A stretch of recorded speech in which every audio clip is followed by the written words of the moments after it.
How you guys doing today? I'm Sterling Smith with Loot and Booty Barbecue, and I'm back again with Green Mountain Grills. And today we have Chef Josh Bracher. He's executive chef at Sonatas restaurant in Scottsdale, Arizona. He's got something special for us today, something he serves in the restaurant. So tell us about what you're doing today for us, Josh. Of course. So today we're going to be showcasing our top-selling dish. It's called the smoked beef short rib stroganoff. We bring in a boneless chuck for our short rib, and we brine it for about 3 days to help break down some of the tendons and infuse a lot of the flavor. We bring in a lot of juniper, some chili, red wine. We also put smoldering wood chips in there to give us some more flavor in that brine as well. Absolutely, that sounds great. So when you're picking out meat for the restaurant or meat in general, are there certain things that you're looking for? Of course. We start with a great farm. We bring in quality beef. We make sure we have a fresh kill and it's not anything super stretched out and lengthy. Right. What we're looking for is good marbling throughout the meat as well, making sure that there's fat laced throughout and not too much of a fat cap, but we are going to leave some of that on here for sure. Absolutely, and when I'm cooking in competitions, I like to keep some of that fat cap on there as well. It's a protection. I like to use it as protection from the meat and the smoke. And like we were talking earlier, he said some of that fat will suck up some of the smoke and add some nice unctuous flavor to it as well. Yeah, most definitely on that initial bite after the dish has come out and you get a little bit of that fat cap still on there and that smoke is infused in there. It just melts in your mouth. It's a beautiful taste. So after you have this, this beautiful piece of meat right here, tell us about the process of what you're going to do to actually smoke this short rib. So once we've brined it for 3 days, we take it out and then we let it rest to kind of dry up. Once we've dried it out for about half of a day, we'll take it, salt, pepper, throw it right on the smoker.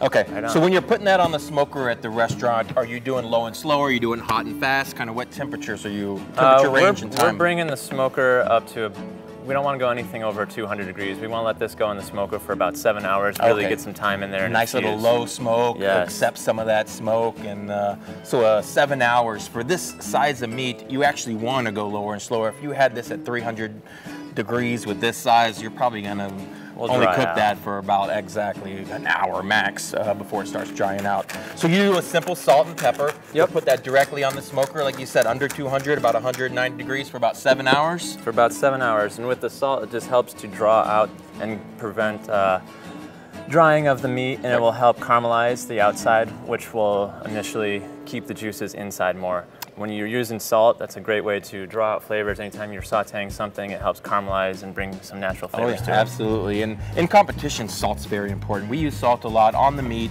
And like you said, it allows the moisture inside the meat to come up, accept that salt, bring it back down, and flavor the meat. That's right. So salt's an amazing ingredient. It's probably my favorite ingredient to cook. It's the best ingredient. So we have it just like this. We're going to put it on the smoker, 7 hours at about 190 degrees. Yep. Perfect. Let's go.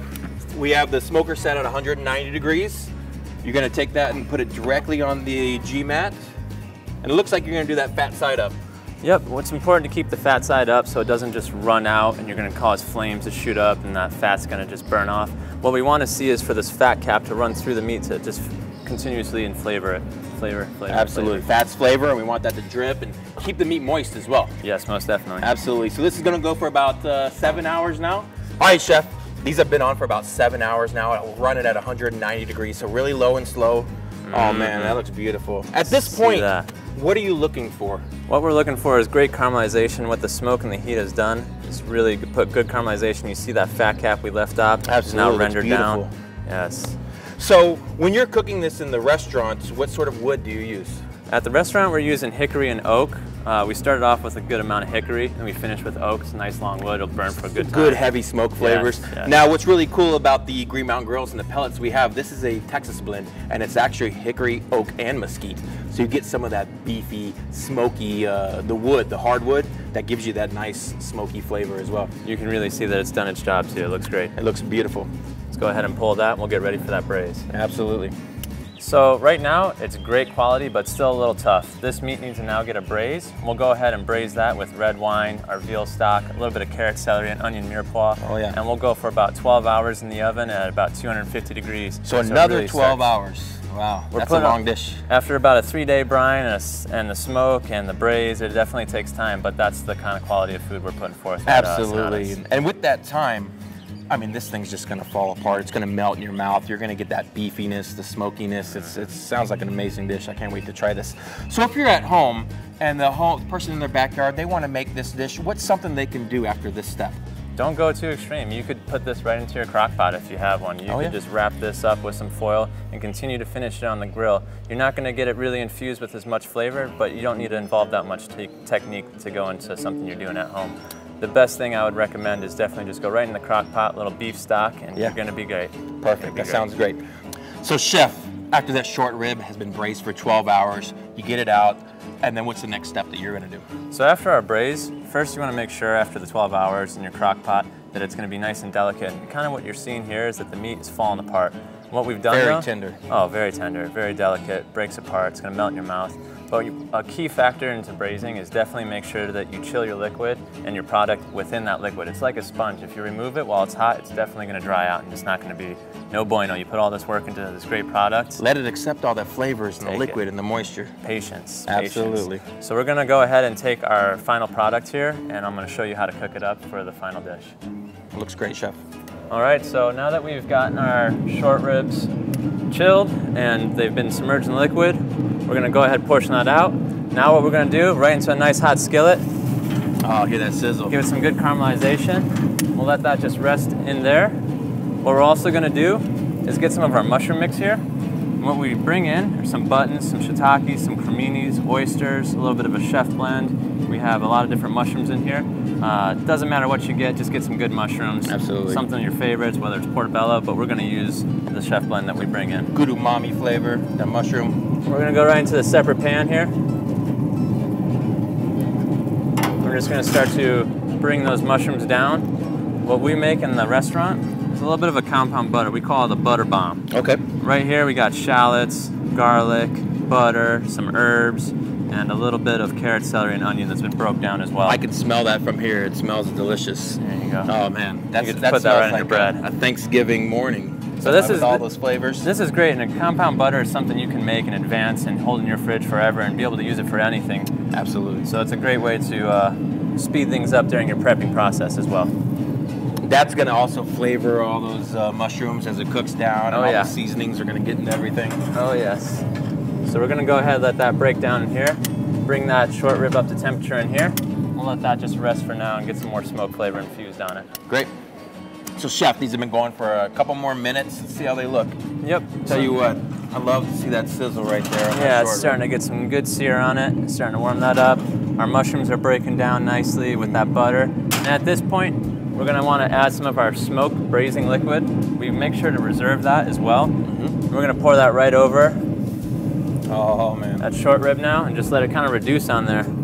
So this is going to suck up some more of that liquid, continue to stay moist, and add some more flavor to it as well. Most definitely. And throughout this process, we're going to make sure to constantly keep rotating so those juices keep rolling through that. You see it's not completely submerged while we're heating it. We don't want it to dry out. Right. But we're going to go ahead and rotate that about halfway through. And at the same time, we're going to take some of this demi-glace that we make in-house. It's been our veal stock that we make for about 3 days and reduce. Rich and beefy. Beefy, marrow flavor, pot roast in your mouth. We're going to go ahead and pour that over our mushroom mix here and let that reduce as well. During this time, we make our pasta in-house for our stroganoffs. These are our egg noodles that we do. We're going to go ahead and throw that right into our water and let that cook. Fresh pasta is going to take a lot quicker to cook, so we're going to let that go for about 5 to 6 minutes. And by that time, we're hoping that everything else will be done and ready to go. Looks great, Chef. All right, Chef, we have the noodles and the mushrooms done. They're in the demi-glace. The short rib looks beautiful. Show us how you bring the plate together. So all we've done now that our noodles and our mushrooms have been cooked down here, we're going to go ahead and just start plating it up. It's nice to go into a bowl with this. Definitely a lot of juices running out. Absolutely. You don't got to worry too much about your short rib. It's going to be so delicate, it'll break down. You don't have to worry about it. It's going to fall apart and shred. So we have our good mushrooms here. And we'll take that short rib. Oh man. Final flip. So the total time cook that you're doing in the restaurant, days. From start to finish, yeah, it's a day process. Yes, definitely. Several day process. But we can sum that up. We put that in for sure, for good reasons, good measures.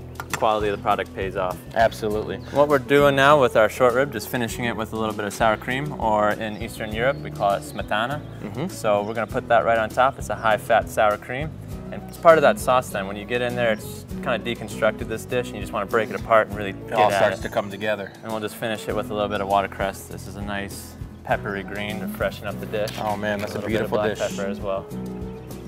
And that's going to be our final product. Well, I got to tell you, Chef, this looks amazing. You serve this every day at Sonatas, the restaurant. Dish. You guys are doing Eastern European with a little kick.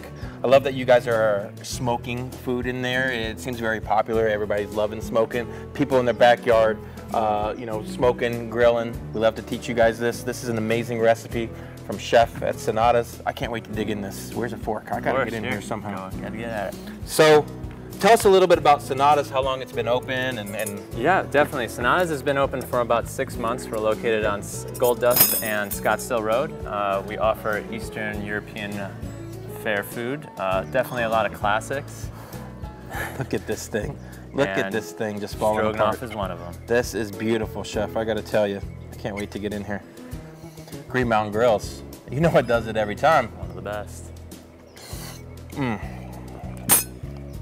You gotta try this. You, Sean, get in here. You have to ask me twice. That is beautiful. Oh my goodness. Chef, amazing job. Good stuff, good stuff. It's gorgeous. Got that nice smokiness on it. The broth comes through. The earthiness of the mushrooms. So good. How good is that? Good. So good. Yeah, it is beautiful. No That's knife a beautiful needed. dish. Beautiful dish, Chef. Thank you very much for coming. Thank you for having us. Thank you for having me here. Anytime. Love it. Guys, you gotta get on this. That is amazing.